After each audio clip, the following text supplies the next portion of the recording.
אמנות,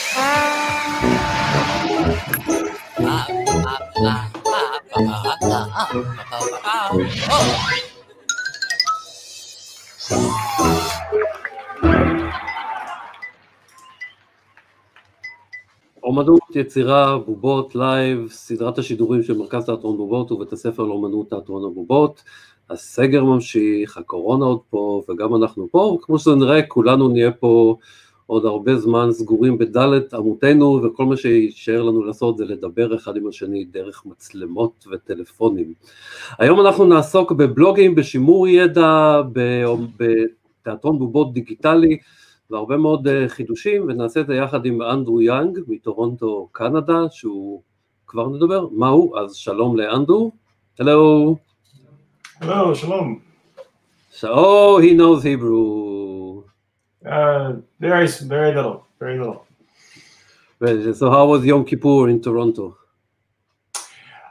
It was very quiet, for me anyways. I don't know about everyone, but for some people it's, for most of Canada, it's a regular day. It's just the Jewish community here that celebrates. So, and but you're nice to be in the new year. You're Jewish, and you told me that you were supposed to be in Israel these days. I was supposed to be, yes, I was supposed to be going to Israel. I'm not, I'm not technically Jewish. I'm actually, my partner is Jewish, so our family is Jewish. I have, I guess you'd say, a Jewish practice. And I was actually going to be converting before all this happened. And then I, did the Beit Din and saw the panel of rabbis and everything. But they closed the mikvah. So until that's done, until that's fixed, well, sort of, I guess, sort of adjacent to the tribe, not fully in the tribe, I guess. So let me introduce you to whoever is watching. I will do it in Hebrew. So Andrew Young, הוא יוצר, הנה זה בא, יוצר סרטים עצמאי, בובנאי ומעצב, יוצר דמויות קנדי, שעיצב, בנה וביים מגוון רחב של בובות ברחבי צפון אמריקה, וכן בצ'ילה, ביפן, בטייוואן, בדרום אפריקה ובבריטניה. הוא החל את דרכו המקצועית כנער, הפיק סרטי בובות בתיכון ובקולג' והופיע בקרוב ל1,000 מופעים של תיאטרון שחור ברחבי קנדה ומחוצה לה. יצר בתחילת שנות ה-2000 שתי סדרות רשת קצרצרות, 3 דקות כל פרק, שמותיהן כאן לפניכם, וב-2004 הוא החל לכתוב את הבלוג הפופולרי שנדבר עליו הרבה היום, PUPPETVISION, ואת המכונה X, בובנות דיגיטלית, בלוג שהתמקד בתחומים המתפתחים של בובות דיגיטליות ואנימציה בזמן אמת, ויש עוד הרבה. הוא היה שותף להקמת אונרקו, קולקטיב רב תחומי של אומנים, אומנותיות, חזותים חזותיות, בובנאים בובנאיות, עברית שפה קשה, יצרניות בובות ואנשי נשות חינוך שהפיקו יחד סרטי בובות ותיאטרון בובות חי.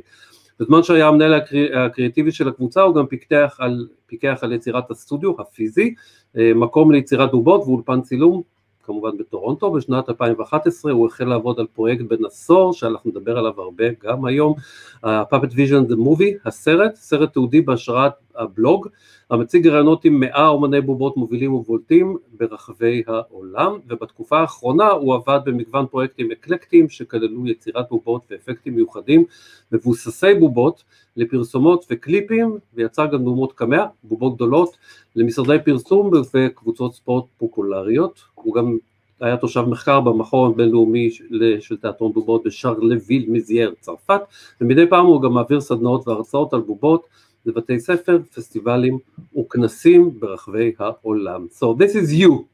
This is me. Yes, this is how you sound in Hebrew. So let's talk about the very, very beginning. Why puppetry as a teenager? Mostly because I could not draw. I really wanted to get into animation and drawing cartoons. And the high school where I went to school actually had an animation program that you could study in. But I learned very quickly that I wasn't talented enough at drawing, and I wasn't patient enough to do animation. So when I started out, I was in a class, a marketing class, to learn about how advertising works. We had to make a television commercial in our school's television studio with, and I tried to, because I couldn't draw a cartoon character for it, I ended up just one morning out of desperation, making a tiny little cockroach puppet that was about this big. And we went into school the next day and filmed it. And it actually won an award in a student film festival. And then I sort of just kept doing that. Was it weird? Like in Israel, for a young boy to do puppetry, people would just go, it's like a ballet dancers, you know, male ballet dancers, the same approach.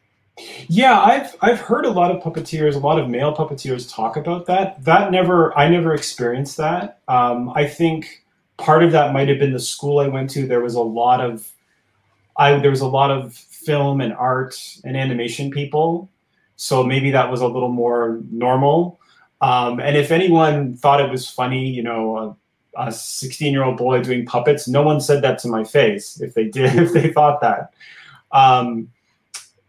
But yeah, and actually most people were really, really interested in it, I think, because especially here in North America, everyone had grown up with Jim Henson and the Muppets. So I think people actually thought it was kind of, a lot of the people that to talk to me about it, they thought it was really cool. And anytime we were using the school's television studio, you know, with very crude puppets and very, very crude set, but we'd always have people pressing their faces against the door, trying to see in and see what we were doing, because they were really interested in it. And at what age did you start performing with the Blacklight group?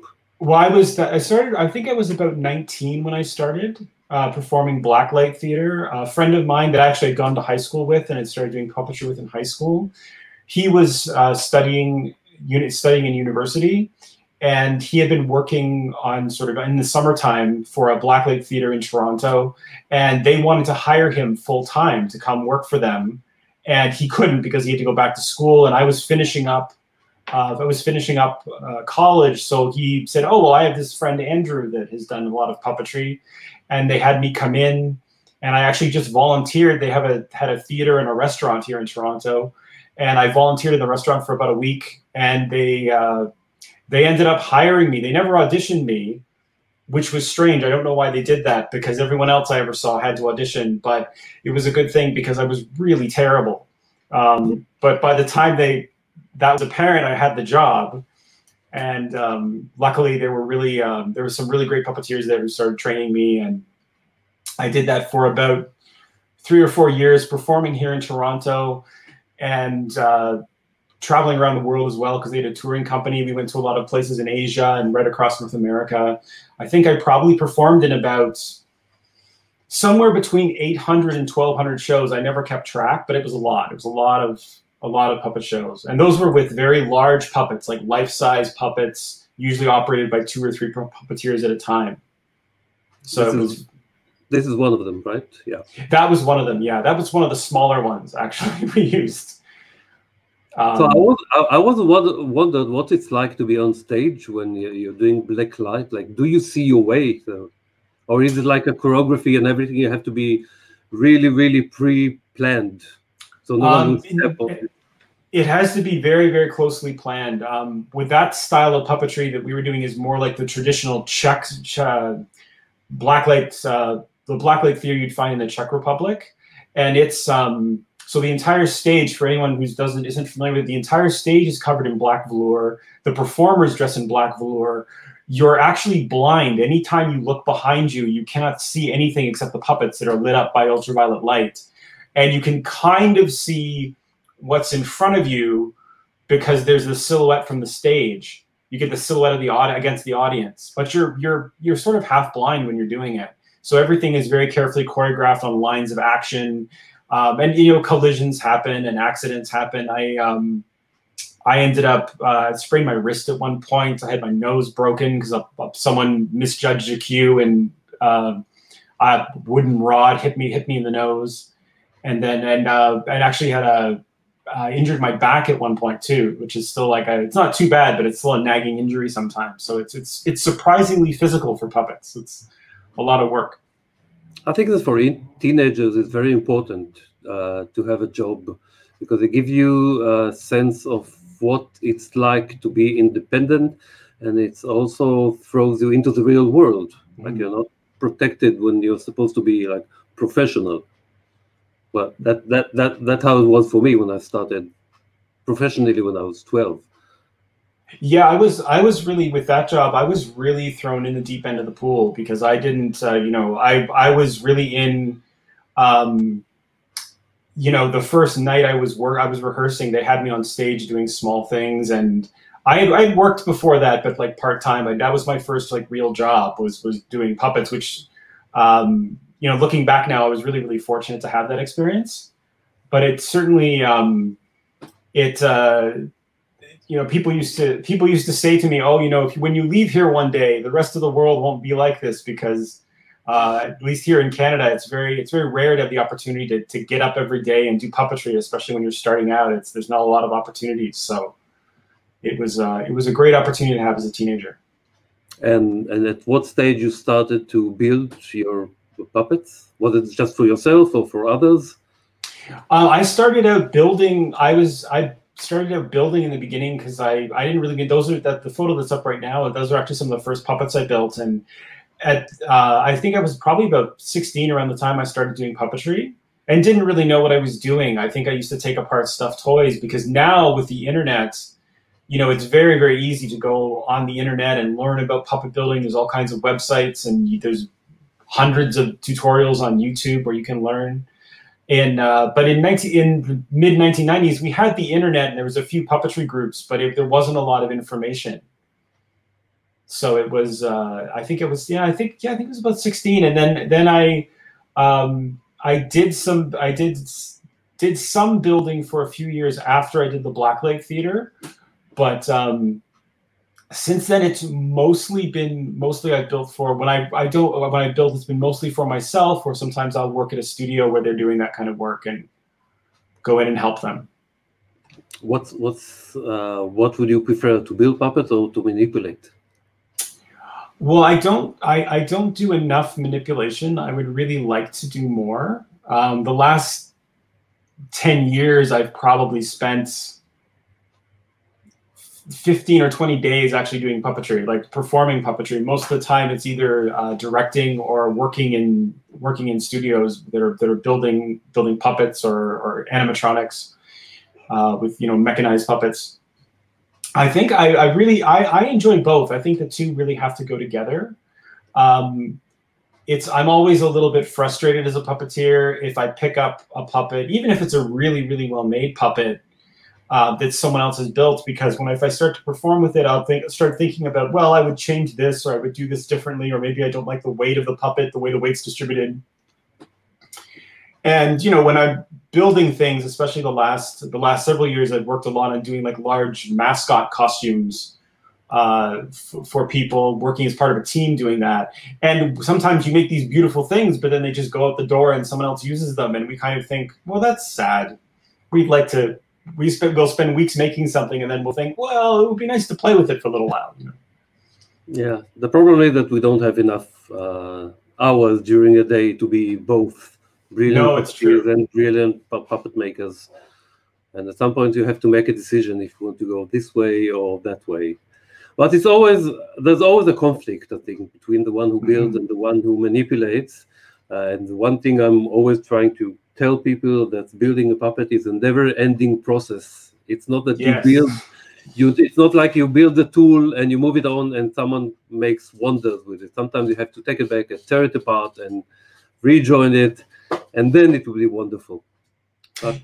Yes, by the best experiences I've ever had as a puppeteer have been at the Blacklight Theater, or with Unraku. Maybe we'll talk a little bit later. The puppetry collective I was involved with here in Toronto, where we actually did the performing or the filming in one studio, and then we had the puppet shop almost across the hall, because then you could actually collaborate with the builders in real time. And if something broke, you could get it fixed right away. Or maybe you take something out on stage and it doesn't work properly the way it should.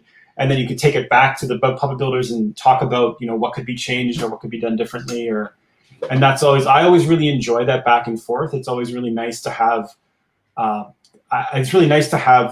builders and the performers working together. And I think that's more rewarding for not just the performers, but also the builders as well. It's a bit, like I said a moment ago, it's a bit frustrating sometimes, I think, to just build things and send them off, and you're never involved with them again. Yeah. And at what stage you decided to do the web series? Like the first one was at 2004 with bears. Well, actually, the first one was in 2000, the Marshall and Buck show. Okay. And that came about just because originally, while I was doing the Blacklight Theater in Toronto, we were trying, myself and a couple of friends, we were trying to get we wanted to do a TV show with, there's sort of a local community television channel that was then in Toronto. And we had prepared and spent months building to put a show on. And then we found out at the last minute that they wanted to own all the rights to the show. They wanted to own everything. And we were doing it for free. We weren't being paid. So we said, no, we're not going to do that. So then that came to an end, and we kind of thought, well, what do we do now? And the internet was just, this is 5 years before YouTube. So online video was just, for anyone who's old enough to remember, it was used mostly a program called Real Player. And it was, you know, the videos were like very tiny, like little postage stamps.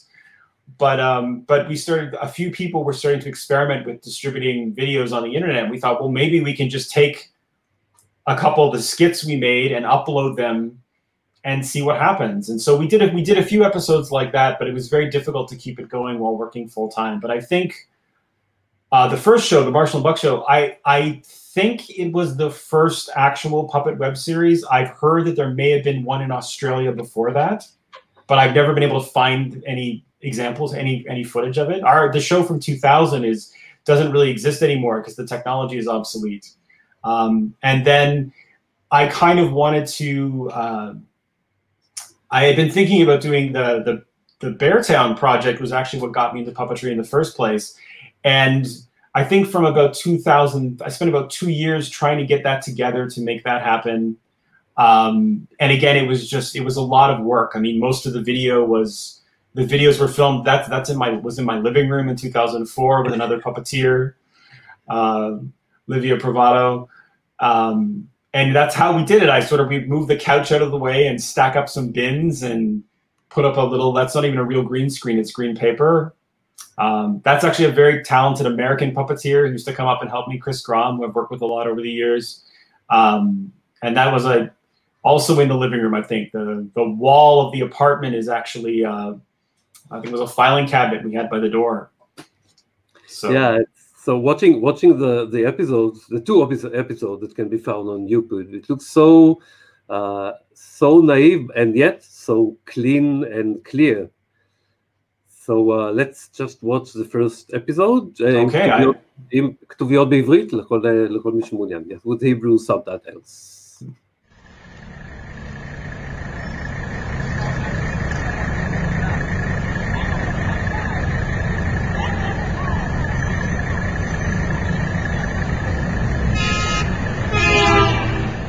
And then, do you know what I did, my friends?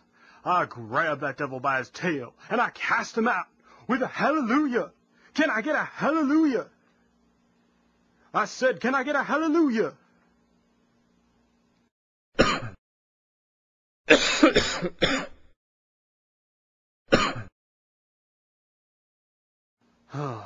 Just play the hymn.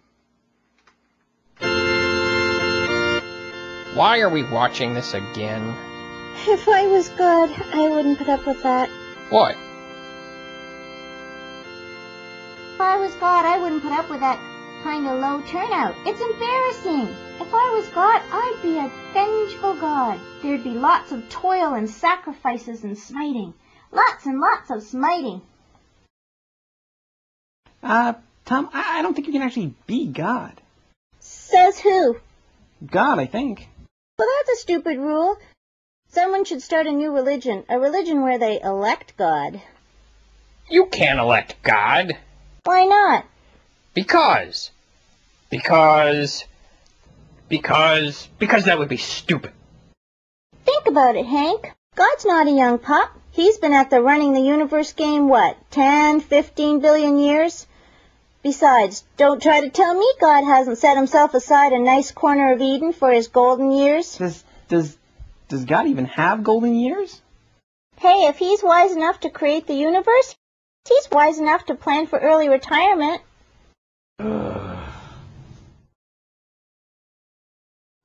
Hey, where you going, Hank?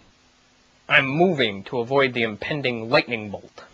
Hey, I thought you didn't even believe in God, Hank. I do. I don't. But if I did, it would be in a real God, not your fake elected one. You really gotta stop doing that to him, Tom. Hey, it's not my fault he's easily provoked. So that was the first episode. How many were they? There was, I think we filmed 4 of them. I think only 3 got put together. Three got finished and edited together. The 4th one had a lot of visual effects. The green screen photo from before was actually, I think, from the 4th episode, and I never got to finish that.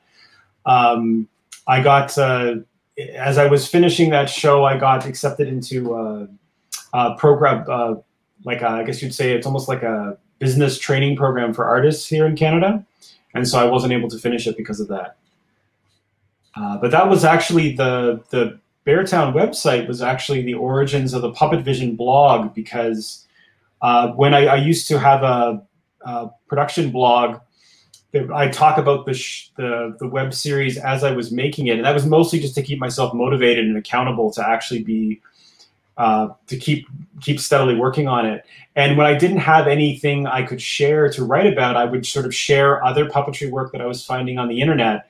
And what I started to notice right away is that there would be, a few people reading it when I was writing about my work, and they were very nice and very supportive. But if I was writing about other puppetry going on, especially other puppetry in other parts of the world outside of Canada and the United States, that started attracting a huge audience. And so at one point, I eventually separated the 2 out and created the PuppetVision blog to be sort of its own thing, to focus mostly on puppetry. And then for the last little while I was doing Beartown, it was just focused on the actual show and the behind the scenes. And then, when I became an artistic director of the Holland Festival in 2004. And I think that at that year, I got to know the blog, and I thought it was something that existed and that I just didn't know about it. And I used it as a resource when I turned the festival from a puppet theater festival to puppet theater and film festival. And it was very easy to go and to find new films and new things that are in the making. So I thought, I just found something old that I didn't know of. Well, it's interesting because I think blogging had just become kind of a new thing then. It was around I think the first versions of the WordPress software came out in maybe 2002 or 2003. And I mean, it's kind of seems like an obvious thing to do now. I think like everyone is sharing puppetry and every other type of work there is on websites and blogs and social media. But back in 2004, there was no social media. Were you ever part of the PuppetCrit mailing list? There was yes. I think this is how I got to know the. I think that's how we first connected originally. But it was actually a lot of the credit in the early days of the blog really goes to the PuppetCrit community. For anyone who doesn't know PuppetCrit, it was this amazing mailing list that existed from almost the beginning of the internet, and it started here I think it started out of York University here in Toronto, and they were it was some of the best puppeteers from all over the world, and it was this wonderful community. And you really couldn't ever, if you ever had a problem or you needed to find out something more about puppetry, you'd just submit a question to the mailing list, and you'd have 5 or 6 responses sometimes from some of the best puppeteers in doing that type of puppetry. And it was an amazing resource. And a lot of the credit for PuppetVision in the beginning really belongs to PuppetCrit, because I was, I would try to credit everyone as much as all the time, but who originally found work. But a lot of the work was coming off of PuppetCrit. But because PuppetCrit was this sort of standalone mailing list, a lot of people didn't know about it. And then I think because I got into blogging early, people started noticing the blog a lot more. And how much work did it take? Like every day? It was every day. I mean, there was a few years where I was updating the blog every day, sometimes multiple times a day. And that was mostly from about 2005 until about 2008. And that was because at the time I was living in Mexico. and working part-time at a private international school to teaching puppetry and animation. And I usually had about, in Mexico, it's probably a lot like Israel. It's very hot in the middle of the day and no one wants to do anything from about 11 in the morning until 3 or 4 in the afternoon. So I would just spend my afternoons researching puppetry and posting online. And but it's usually about, if I'm writing a blog post, it depends what it is. It's usually about, even if it's a short post, it's usually at least 2 or 3 hours of work by the time you watch whatever it is that I'm going to be sharing. And I usually do some research, and sometimes there'll be correspondence. I've got a queue of about 20 or 30 things I'm working on right now, and sometimes I have to track down puppeteers or find out more about. I'll see a video, but I won't know who made it or who performed in it, and so I'll have to sort of reach out to contacts and find out who made it and find out more. Because what I've discovered over the years is that what people seem to like on PuppetVision is if I just share a video that has puppets in it, people feel like that's very nice and maybe they like it. But it's when you add on the behind the scenes information about who were the performers, who were the puppeteers, how was it done, if there's a making of video, putting that along with the video, that seems to be what people are really, really interested in seeing. Did you put up your own opinion while writing it? Like, did you try to give some perspective, or trying to be like an objective journalist? I mean, I don't consider myself a journalist. There was a point at which PuppetVision, I found out through a friend who was an academic that PuppetVision was actually on a couple of university mailing lists or university reading lists for people that were doing courses in puppetry. And I was really appalled, because I said, well, no, this is not meant to be university level writing. It's not academic writing. But I used to be a little more opinionated. And I think that's changed over time, partially because I think I had some opinions 10 or 15 years ago that I don't really think were correct now. So I've kind of evolved a bit in my thinking. And also because, I've had a couple of bad experiences where I was, what I thought was very mild, offered some very mild criticism. And people have gotten very angry about it. I once had to, when I was living in Mexico, someone had a show that was just a lot. It was fine. It was a nice little puppet video series they were producing, but it was a lot like the Muppet Show. Like they just took the Muppet Show and changed a few of the puppets a little bit and did it. And I didn't want to share it because I thought it was too close to the Muppet Show, and they kept sort of emailing me and asking me to share it. And I said, okay, well, I'll share it.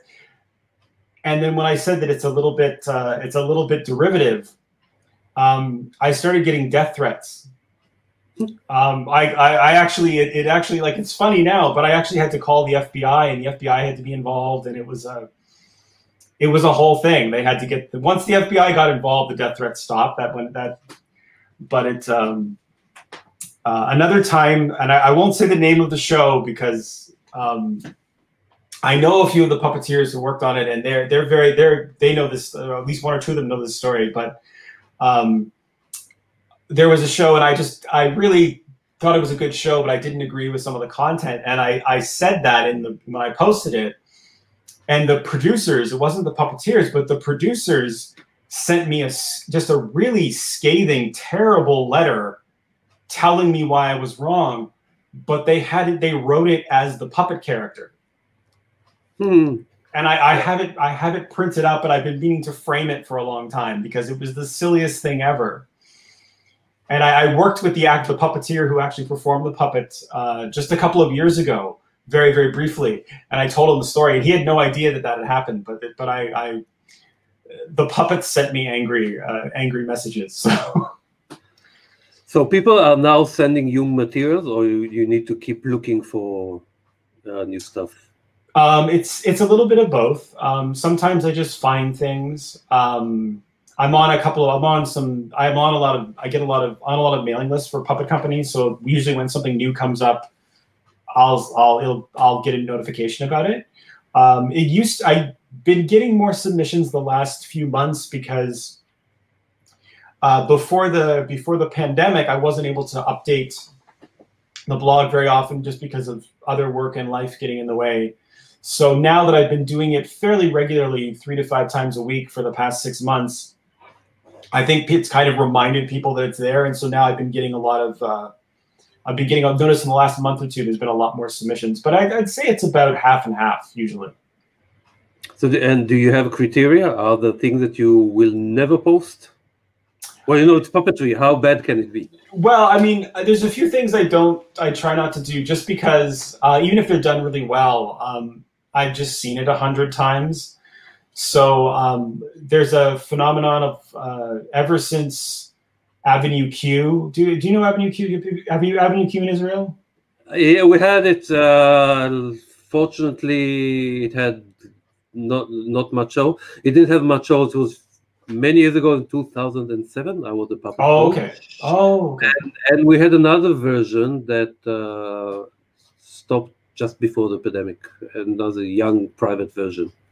So we had it twice. Oh, okay. Well, there's that sort of idea of taking the very sort of cute, very Muppety Sesame Street type puppets, and then making them behave that's in a very adult way, you know, where they're very rude or there's a lot of swearing or a lot of violence. It's for a long time when I was writing the blog, people would think of that idea and they would think that they were the very often people that didn't do puppetry. And they would think that was the most original idea that had ever been invented. And I had to finally start saying, well, you know, there's actually a lot of other people that have done this kind of thing. So I stay away from that kind of thing most of the time. And I think other than that, it's really what I try to do more and more is I try not to do too much of the Muppet puppetry, especially the Muppets. Just because, especially here in North America, first of all, there's a lot of websites and a lot of blogs and social media accounts that cover just the Muppets or just the work of the Jim Henson Company.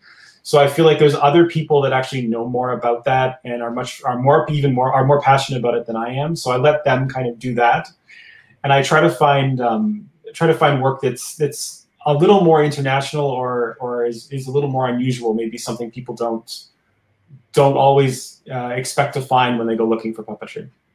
But looking through the blog, I get the feeling that it deals more with television puppetry than stage puppetry. That's true. Especially in the early. In fact, in the very beginning, I deliberately stayed away from stage puppetry, and I just was doing film and video puppetry. And then I kind of broadened that out. For a long time, the focus was more on film puppetry and television puppetry, just because it's only in the last, 5 to 10 years that you regularly had really good videos of theater shows. Now every theater company, I think it's pretty standard when they do a photo shoot, they will film some of their performance. So there's clips for the internet and clips for news media. But that is, at least in North America and parts of Europe, I think that's a relatively new phenomenon. So the first 10 years of the blog, it was mostly video puppetry because that's what I could find and that was what was available to share. Because the posts with video do really, really well. Sometimes I'll find or I'll hear about something that's really interesting and really fascinating, but there's not very good photography or there's not very good video of it, unfortunately. And oftentimes it's because the artists are just doing the work and they maybe don't have the budget or the equipment to film it or photograph it. So I won't be able to share it because I know that if I put something out and there isn't really photos or videos attached, no one really sees it. It doesn't ever get picked up. People just scroll past it or they ignore it. But thankfully now everyone has a cell phone with a really good camera on it. So I think I've noticed the last few years that's not really as much of an issue. How much of your work did you put in the blog? I mean, you were writing the blog, but during that time you were having your day jobs. You were building puppets. You were doing lots of things that you will tell us about them. Is it tempting just to put the emphasis on your own work? I mean, I think it's tricky because so I don't ever really feel tempted. I have put up some of my own work when I was involved with the Unraku Puppetry Collective here in Toronto. I used to occasionally share something Raku was doing. But for me, it's a lot of my work, a lot of my professional work, because of the companies I work for, it's in advertising or sometimes working for film and television or for doing work for large sports teams. There's often now these non-disclosure agreements. So you legally actually can't talk about your work online. So, or you're not supposed to. So, and some people sign those agreements and just ignore them anyways. But I actually can't, or until very recently, that's a picture of the Unraku. Yeah, we will. Collected there. I told you there will be some mistakes during the show. Yeah, that's okay. Oh, that's okay. Yeah. That's so I've never been tempted, but there's also been limited projects I've been able to talk about. I mean, I've been doing most of my own work for the past decade has been on the PUPPETVISION, been on the documentary that was sort of inspired by PUPPETVISION.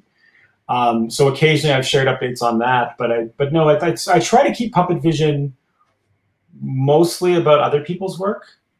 It's a bit challenging because I often joke that if I was to do it all over again, I would be kind of like I don't know if you know the graffiti artist Banksy that is anonymous, and I said that would be the thing to do if I did it over again, is invent a puppet character or invent something, and they can host the blog, and then it doesn't have to be me.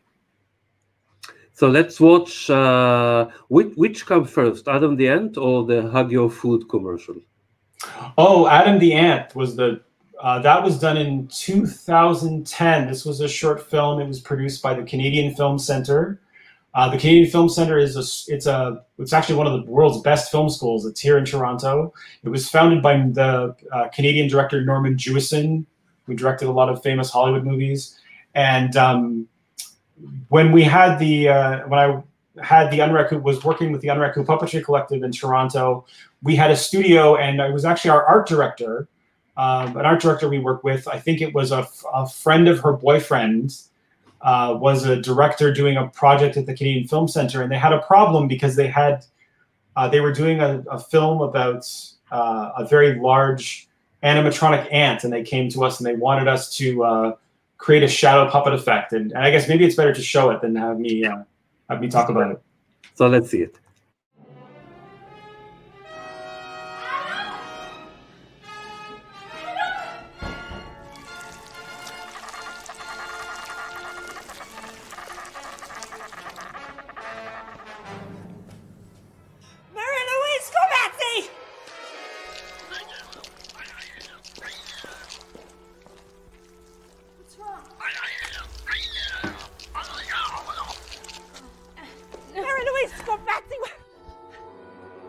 I told you to kill that ant, didn't I? And now look at what has happened. You wouldn't listen to me, would you? No, you wouldn't listen to me. Is it any wonder I wouldn't let you have a pet? How do you expect to take care of a puppy or a kitten? Mary Lou! Mary Louise, are you listening to me? His name is Adam. Mary Lou... Mom, he's my aunt. I made him! Oh, okay. Well, maybe you and your aunt can go play in the park later, huh? Wouldn't that just be wonderful? Mary Lou and the ant that ate Mrs. Yorsky's poodle and has the whole town after us.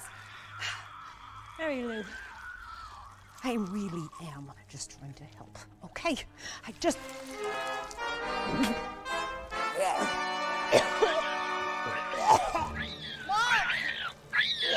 Mom, you're frightening him!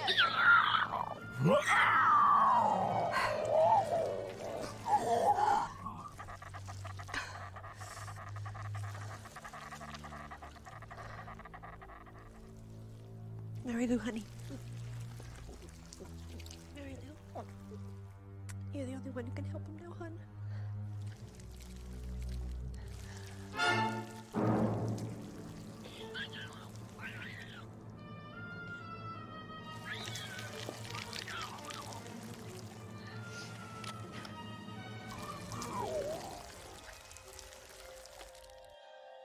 Mom, I want to be alone. Mary Lou, I want to be alone with Adam.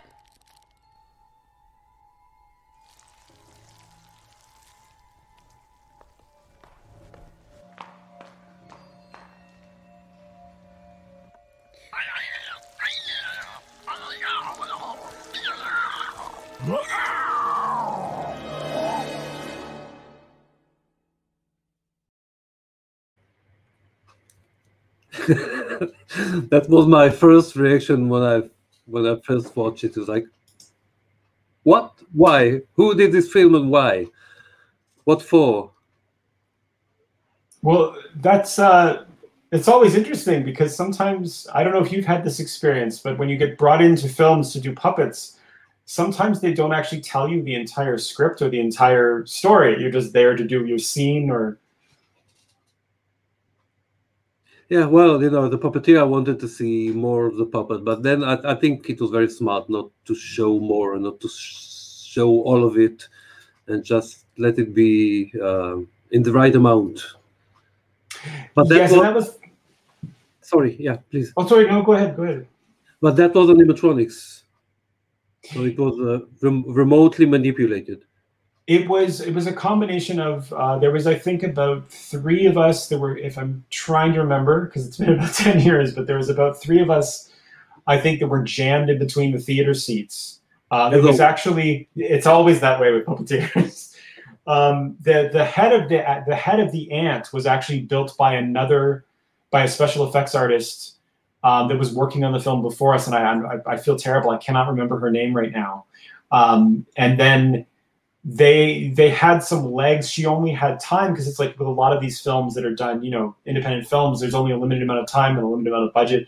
She made this really nice, really beautiful animatronic head, but didn't have the time to build the rest of the ant. And they had some legs that didn't quite work. And so they brought it to us at the Unraku workshop because, as I said, the director knew an art director that we worked with.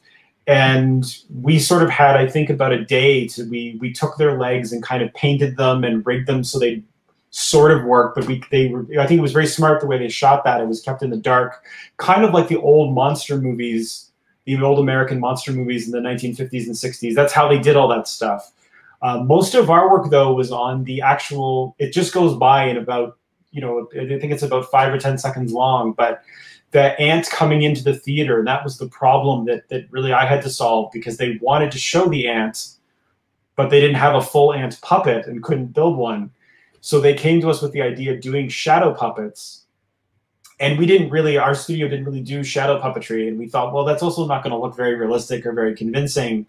So I think we proposed, built actually a 3-dimensional ant puppet that was operated by about 3 puppeteers. And they just set up a big light and projected the shadow of that. And we just carefully choreographed it so the puppeteers and the rods were out of the spotlight. And I think we filmed it at the end of the day. They had to shoot the entire film in a really short amount of time, just a couple of hours, because it was a working movie theater and they were allowed to go in between screenings. So I think we did the shadow puppet shot. I think we had 15 minutes to get that. We got about 2 or 3 takes, and I think they used the second take that we did. So I'm going now back to the blog. Do you feel like that as a puppet artist, being exposed to so many materials makes you a better professional? I hope so. I think the most interesting thing, it certainly opened me up in terms of what the types of puppetry I'm interested in doing. Like because I started out doing the blacklight theater, I'm used to sort of, I guess you'd call, in English we can never agree on the term, but it's usually people call it multi-person puppetry or bunraku style. It's not the actual Japanese bunraku. I was used to doing that, and then kind of also in combination with some of the Muppet techniques like the hand and rod puppets and using green screen instead of blacklight to eliminate puppeteers. And I have a lot more appreciation for, I think, all the different types of puppetry, having actually seen so much of it over the last 15 or 16 years. And I hope... Yes. Oh no, I'm sorry. Go ahead. No, finish the sentence. Oh well, no. Just I hope it's made me a better puppeteer, better professional. But I actually learned the most. The experience tied to PuppetVision that's actually taught me the most about puppetry is actually meeting other puppeteers in other countries. The first couple years I wrote the blog, I mean, I was just, you know, in my living room on my laptop or in my bedroom writing a blog. And I had an idea of what the audience size was, but I didn't really think about it very much. And in 2007, I got asked to go to the Puppeteers of America.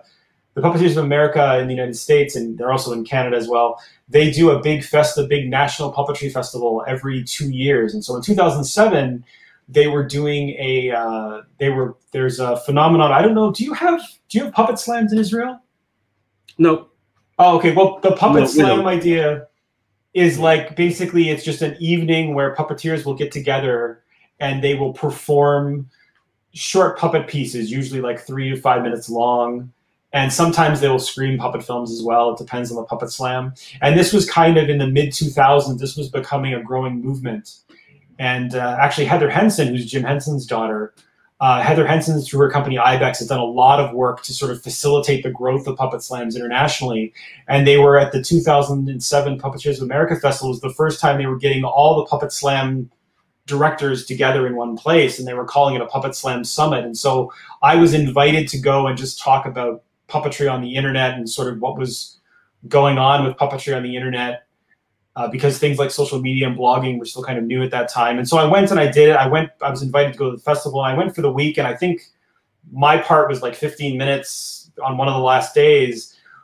But it was an amazing experience because it was for the first time I got to actually meet people in person that I'd been communicating with, you know, on the internet sometimes for years. And I met puppet artists I'd never heard of, and it was my first chance since doing the Blacklight Theater to really start to actually learn from other puppeteers and collaborate a little bit with other puppeteers, and really just attend workshops and panels and get a chance to really do some puppetry training again. So, and I've tried to keep that up. I'm not always able to do it, but that's been I think the most rewarding thing for me as a professional has been just building relationships with people in different countries, and seeing artists working in different traditions, and learning what's different about what they do, but also what's kind of the same. Because I think there's a lot of things with puppetry that no matter what you're doing, it's all kind of the same thing.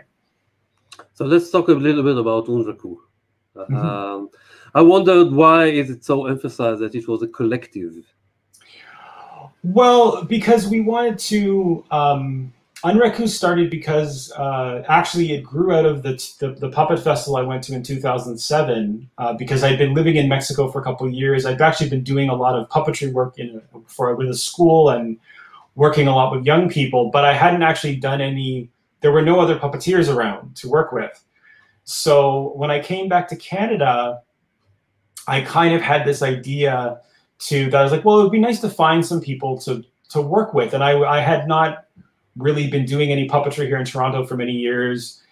And I started out planning I had met a couple people randomly who had said, oh, you know, if you're ever teaching a workshop or there's ever anything in puppetry going on, let me know. And they'd given me their name or their email address.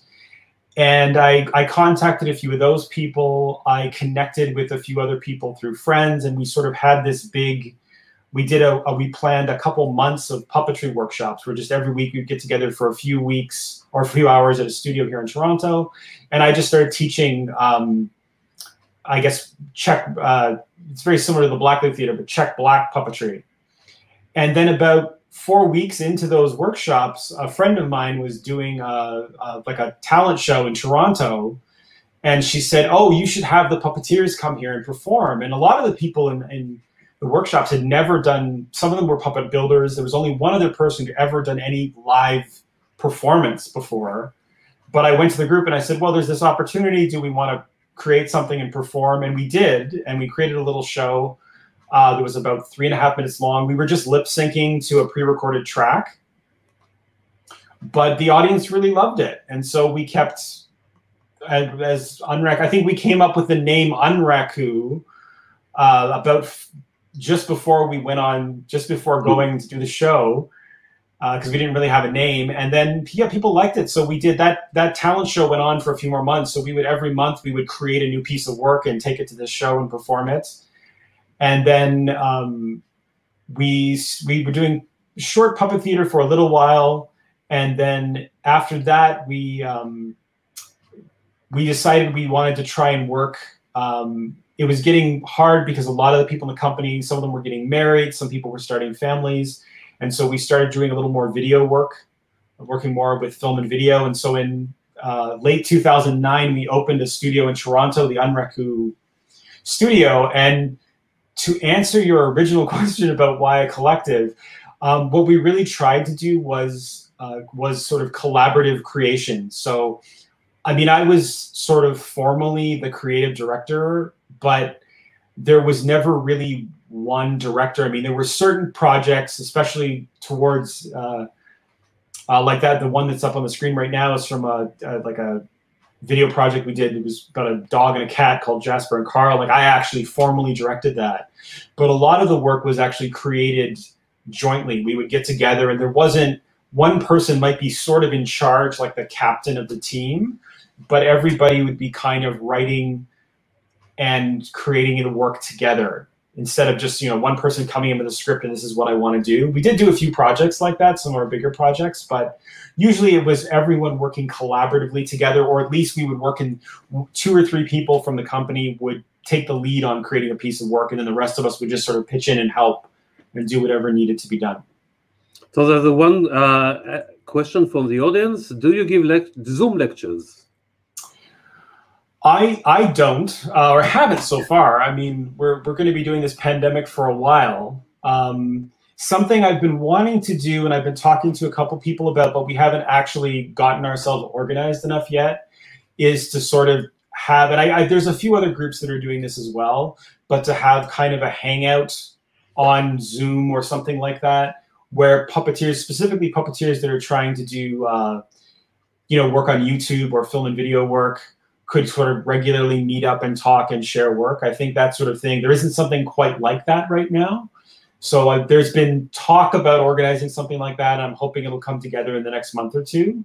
And if it does, I'll post about it on PuppetVision and promote it on there. I'll be happy to post it as well to our public. So let's see the commercial. I was watching it all through Yom Kippur, and you know, we're not supposed to eat, those of us who don't eat on Yom Kippur, and I was running around the house, singing to my sons, hug your food, hug your food. It's a great song. I had nothing to do with the music, but it's one of the best commercial jingles I've ever heard. So let's just watch it. You just got home from a hard day, lonely food on a cold, cold plate. It's nothing new, but don't go throw it away.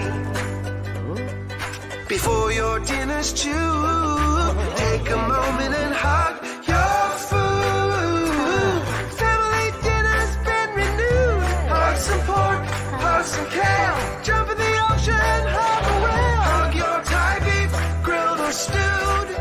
Don't go leaving your dinner in the nude. Wrap a tortilla and hug your food.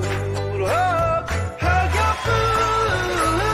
Turkey and apple strikes a mood. Hug your food. After the steak's been barbecued, make that tortilla pizza and end that old what's for dinner feud. Grab a tortilla and hug your food. Grab a tortilla and hug your food. Such a typical commercial. Yes. What was your part in that commercial? Well, most of the credit for the commercial actually goes to the director, Sean Weinstein. I hope I'm pronouncing his last name correctly. He's a really great commercial director. I think he works a lot in Canada and the United States, and he's worked with puppets before, which was really nice. The producers of the commercial approached me because they had this idea. They wanted to do the dancing tortillas for Dempster's, which is a bread, like a bread brand here in Canada. And the mandate was that it had to be real food. They couldn't make fake food and that looked like real food. It had to be actual food. And I think they had probably talked to 2 or 3 other people who said, you know, either no, that's impossible, or we don't want to do that. I'm not sure exactly what happened before they got in touch, but they actually found me through the blog. And I don't think they knew this, but I've kind of, the commercial work I've done is usually someone comes along in desperation trying to do something really crazy, like they want to puppeteer hair, you know, giant dreadlocks, or there's something that seems very difficult. And I guess I'm crazy enough to say, yes, I think we can figure that out.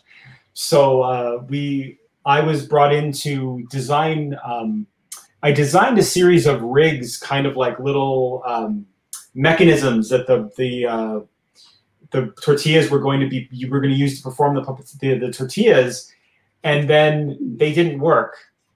So we ended up going in desperation to going to Dollarama, which I think is like, which is kind of like a store here in Canada. Yeah. It's kind of like the one shekel shops in Israel. We had them, yeah. So we ended up buying some, like we made some rods, and I think we had a couple of them on forks, like long forks for a barbecue. And there was I was responsible for, I sort of figured out how we were going to do the shots, working with the art director, because they built an entire kitchen to do that set. It was one of the nicest sets I've worked on. It was all built to accommodate puppeteers and everything. And then they had an entire food styling department. So they had people cooking all day off to the side of the set, because we would use one tortilla wrap for a shot, and then, you know, it would be done. You wouldn't be able to use it again. It would be ruined because of the hot lights. So they had this constant stream of tortillas coming all day. And the thing that was really neat is all of the tortillas we perform with that are in the commercial, they're made with actual recipes that you get on the back of if you buy the tortillas, they come with recipes. And so they actually just followed the recipes on the bag and made up these tortillas. And we had to, there's a lot, that was all of that work was done live on set, and the rods for the puppets were painted out later in post-production. The only shot that's digital is of the tortilla rolling across the counter, because we couldn't actually do that. We couldn't figure out how to do that in the time. So they did that with computer animation, but everything else was, and the jump into the scene with the children's painting, everything else is actually live puppetry. This is something I've learned through the year of working in commercials. Sometimes they have these ideas or this novel idea that if they don't fly a helicopter to another, like to Zimbabwe, to bring this one piece of metal that will shine at the end of the road when the sun comes down, then it won't justify the word commercial. And sometimes the solutions are just here, you know, you just need to look down and find them, like in these simple shops.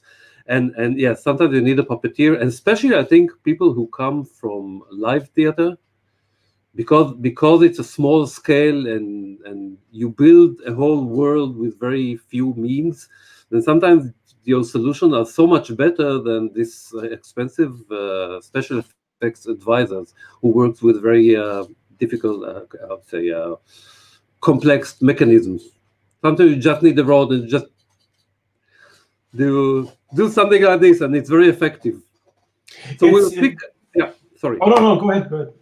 No, yo. I'm sorry. I think there's a bit of a lag. I think that's true. Really true. It's really simple is better. That's something that I've tried to resist all the time if I'm working in animatronics. Is they really want to, you know, we'll say they want to mech out the head. They want to fill the head with all kinds of motors.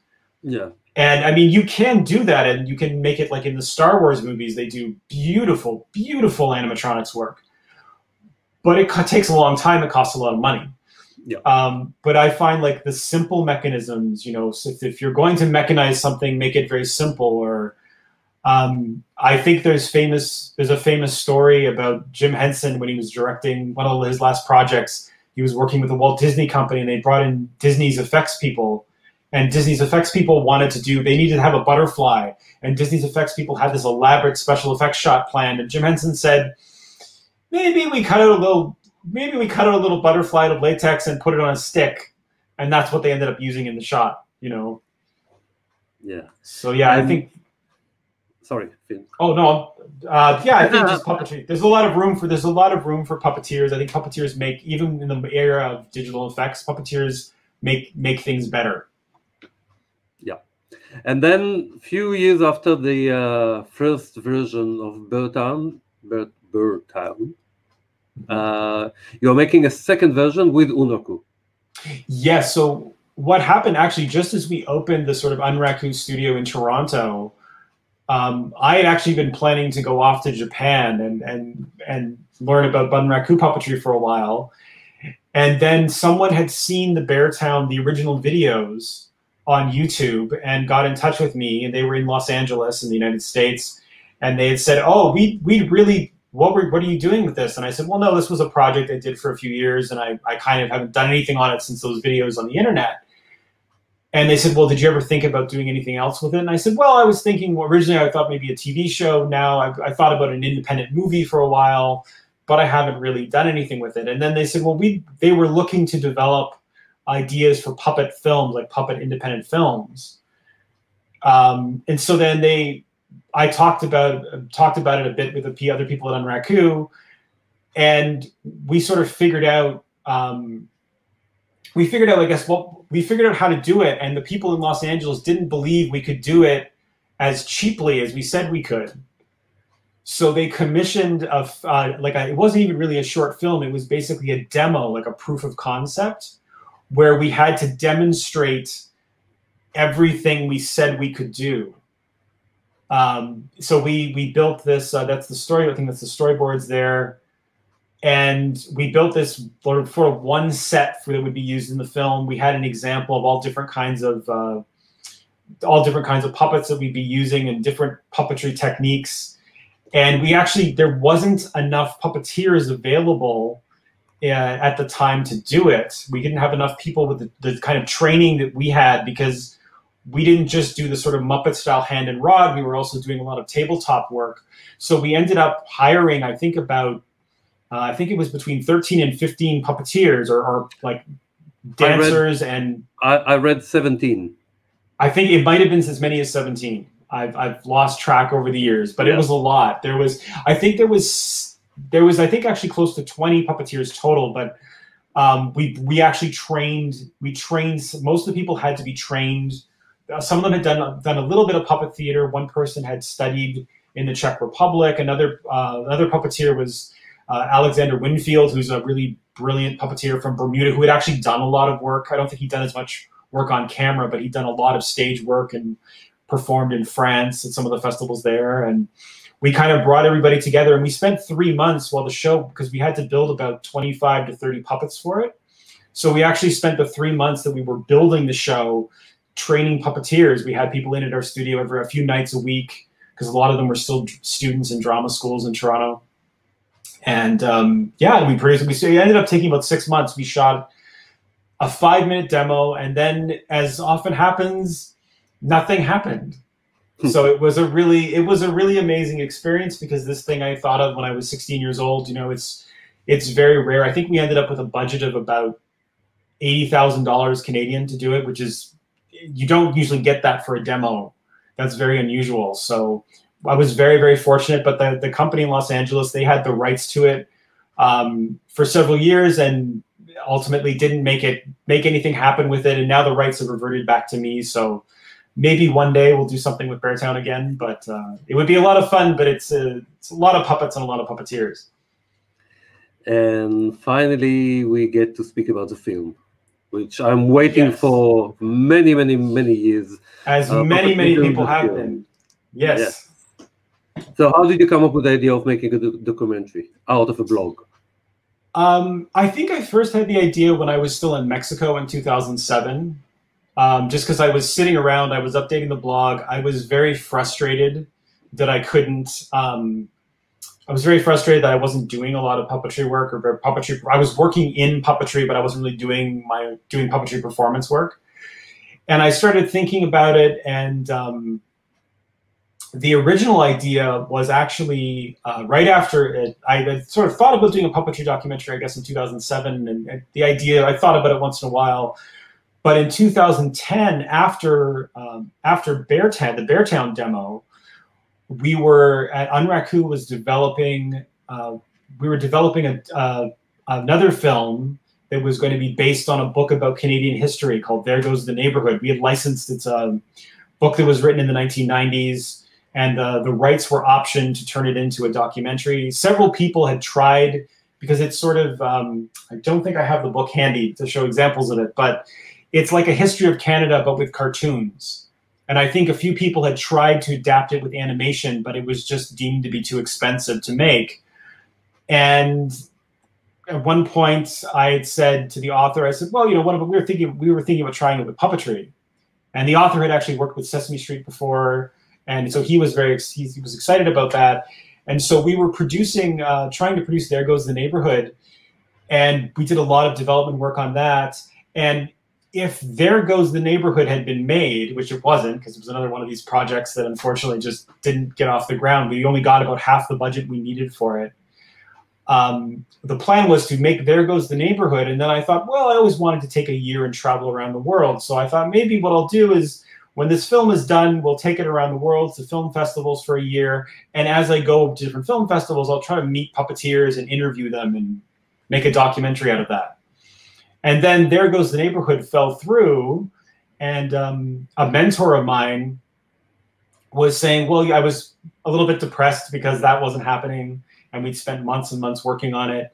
And then a mentor of mine said, well, why don't you do the PuppetVision documentary? That seems like the obvious thing for you to do. And that's kind of how it got started. It was originally supposed to be done and released by 2014 or 2015. The original plan had been to take many, many years to do it, and now that's actually what's ended up happening because of circumstances. But yeah, I think it was just really, the idea was really to kind of, it seemed like the next step with the blog. That's what kind of people, when I meet people at puppet festivals, they'll go, oh, you're the puppet blog guy, you know. That's kind of how they know me. Most people know that. Most people haven't ever seen much of my puppetry work, so it seemed like a logical thing to do. And I also I'd seen a lot of puppetry documentaries over the years. Some of them I've had on PuppetVision, but I'd never seen most of them are not made by puppeteers. They're not made by people that actually have worked in the art form for years. Mm-hmm. So it's kind of an outsider's perspective on puppetry. So I thought it would be interesting to have something that was done, actually made by a puppeteer. So let's watch the teaser.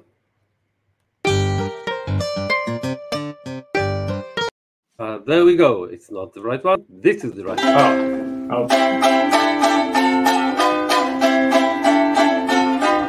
Welcome to the puppet show, the puppet show, the puppet show. Welcome to the puppet show, it's about to begin.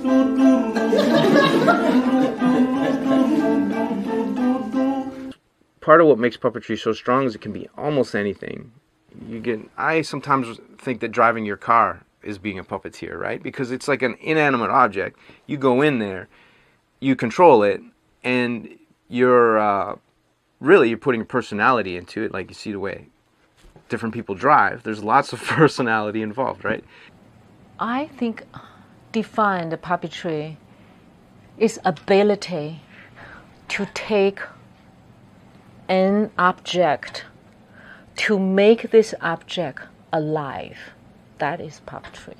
Let's say if a woman on stage has a handkerchief that she drops and then it blows across the stage. And if it just blows across the stage by a fan or something, that's not puppetry. But if it needs to go to a specific place and then to another specific place and then to another specific place, then that's puppetry. And you have a puppeteer who's designing where that will go. The conscious decision to become a puppeteer, I don't actually recall. I think it just happened. I think it snuck up on me in an alley some night and just kind of rolled me for my attention. And what I like also about puppetry is that I have the body of a 44-year-old woman, and I can play I don't know, a young soldier or an old man or a pig, and I think that's great. I find it immensely freeing because it's not about me. It's about that thing that I'm holding. And the more that I pour my heart and soul into that thing that I'm holding, it seems the more everybody else pours their heart and soul into that thing that I'm holding. I'm not so much of like a, you know, every puppet has to be so perfectly held. I think there's that great story about Frank Oz, who never liked that people were like, oh no, just be really careful. He would just like throw it in the box. You know, and I think that's fine too, because that sort of attitude of like, the puppet is here, you know, it's not really this, right? It's the character that's coming through my manipulation. My best moments as an artist, puppeteer, performer, filmmaker, whatever, is when I transform myself back to those moments where you just play. You play with paint, you play with materials, you play with your fingers, you play with each other. You know, it's such a sense of freedom. Puppetry is an international language. It's an art form. It's no border. So there's such easy to communication, and we should to do more about sharing. Through Elise, I found puppetry, and I'm glad that I found it. And I don't know where I would be if I hadn't.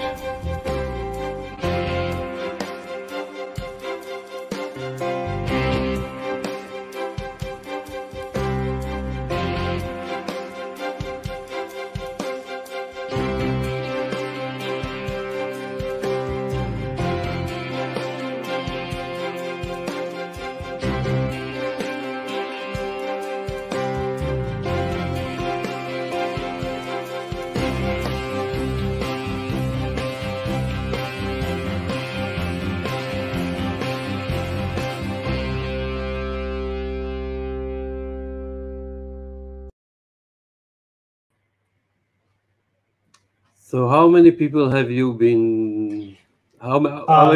What's the length of the footage? How many hours? I haven't actually added it up. I was thinking about that when I was getting ready to talk to you. It's a few hundred at least. It's a few hundred hours of interviews and performance. It's actually the film was part of my work on the film was supported by the International Puppetry Center in Charleville, France, which has an amazing, huge puppetry reference library, and they have an audiovisual archive.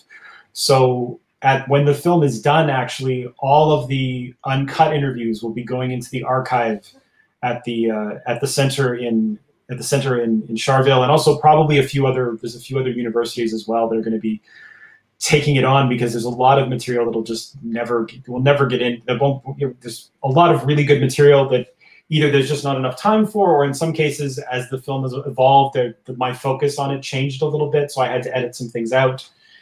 And but it's I think it's at least between 200 and 300 hours of footage. But doing a film during 10 years, I think puppetry changes. And what it seems to be puppetry 10 or 12 years ago is not what puppetry is like. So is it like a way of preserving something, or just to show puppetry as it is or as it was? Well, it started out as kind of just trying to talk about puppetry. I mean, I said it was a film about puppeteers around the world, because one of the challenges with making a documentary is, before this project, I was very used to narrative projects. So it's like you write a script and maybe you make a storyboard and then you go and you film it and that's your story. Maybe you change it a little bit when you edit it, but it's more or less, what you're doing. Documentary films, you kind of have to write it as you make it. And oftentimes from the documentary filmmakers I talked to when I was starting out on the project, they all said, whatever you think the film is now, that's not what it will be at the end. It always changes. Unless you're doing something for television news where you're on a very, very short deadline, you don't have time to think. They said, you're going to the best stories, the things that will really make it a good film, if it's a good film, you haven't even found those yet. And that's largely been true. I mean, I started out trying to talk about just show examples of puppetry around the world. And I eventually figured out, well, that's impossible because it's too big, especially to do in 2 hours. Like maybe it could be a 10-hour series or something. And so instead I tried to make, the focus shifted over the years to being more about the puppetry and the puppeteers that inspire me personally. I also thought that was a better approach to make, because one of the problems in the world is that, there's in North America, certainly, and I think most of the world right now, we're talking about things like a lot of people and a lot of cultures have always been underrepresented, and you know, I'm a white man in a Western democracy, and a lot of what puppetry is has been written by people who look like me or come from a similar cultural background, and I didn't want to. I wanted to be able to talk about what I thought was important, but I didn't want to perpetuate that. So I thought, well, I'm going to make this more about by the time I'm done, I've been doing puppetry for probably about 25 years. This is kind of what I've learned and a summary of what I've learned and what I've seen. So let's watch a short clip from the footage about puppetry in Taiwan. I will just emphasize, this is not the final material, this is part of the footage, חלק מחומרי הגלם that were edited.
Yeah.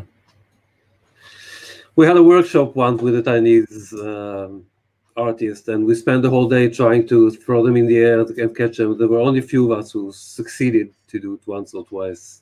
But this is amazing. It's stunning. There's I don't know if you're able to bring it up on the screen, but there's a photo of me, I think I sent, with holding a very puppet holding a bow and arrow. I don't know if it's possible to get up on the screen. No, this one.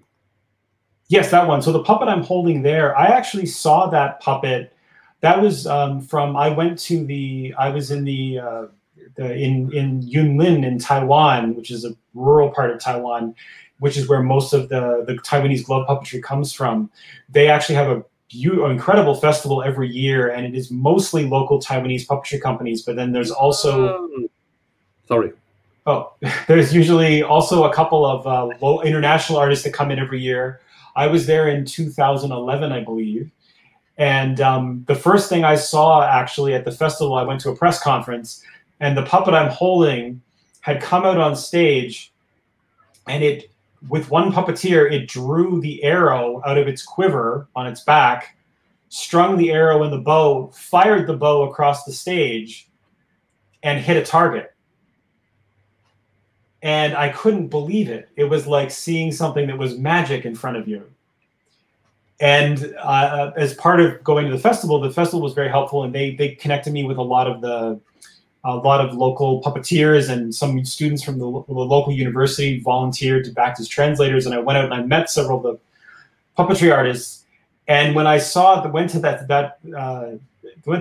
puppet, I said, "How do you do that? That must take years." And he laughed and he said, "Oh, no. He said, we teach you that the first week." He said, the hardest part is to hit the target. And it's because the trick with the puppet is in how it's designed, the mechanism of the puppet is designed. But it's really, it's a completely different puppet show. I remember watching the Taiwanese shows. Did they do a full performance when they came to Israel? Yeah. Did they bring all the smoke and the lasers and everything? No, just their hands. Oh, okay. Which was enough. Yeah, in Taiwan they'll do these. You know, the puppetry, for those who haven't seen it, is these glove puppets, kind of like what you saw in the video, but doing martial arts and fighting.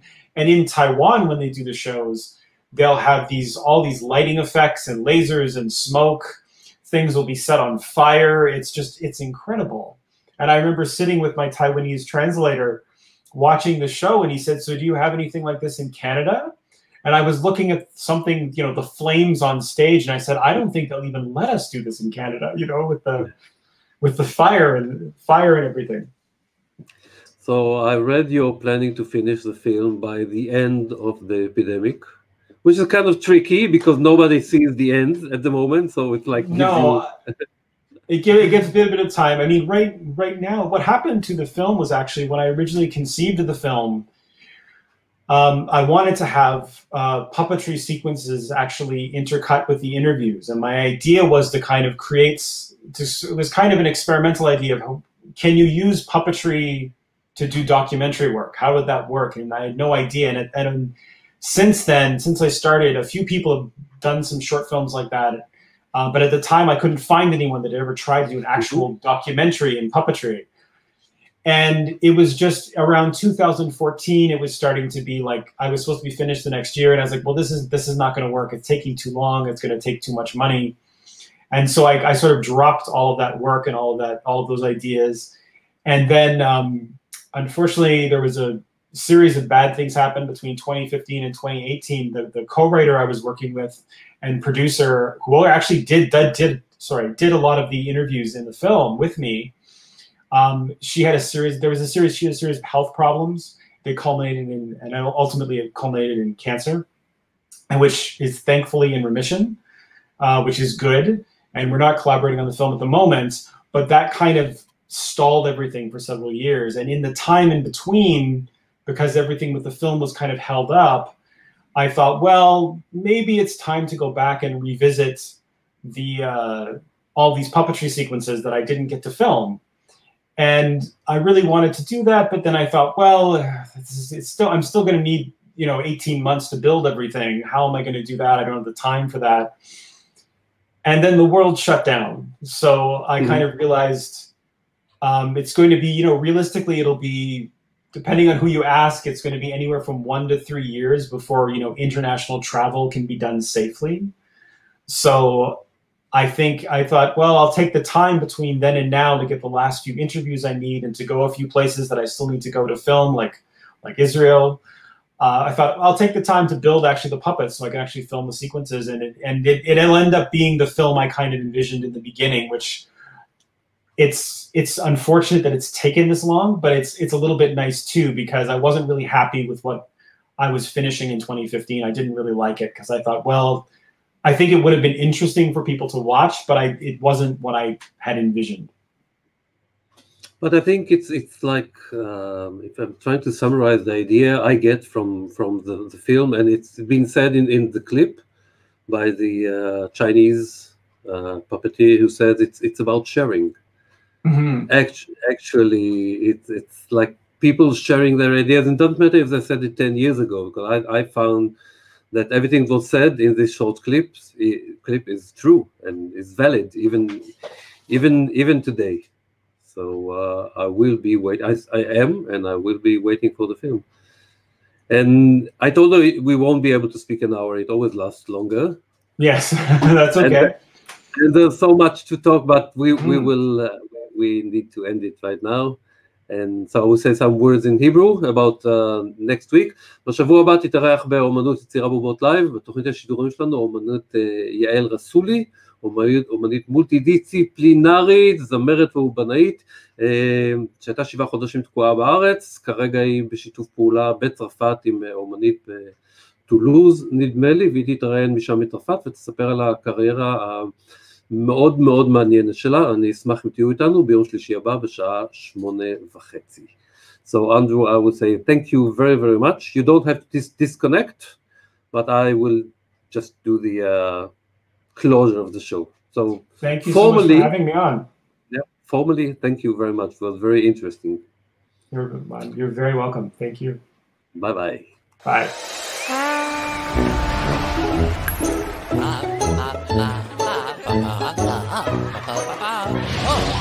Oh.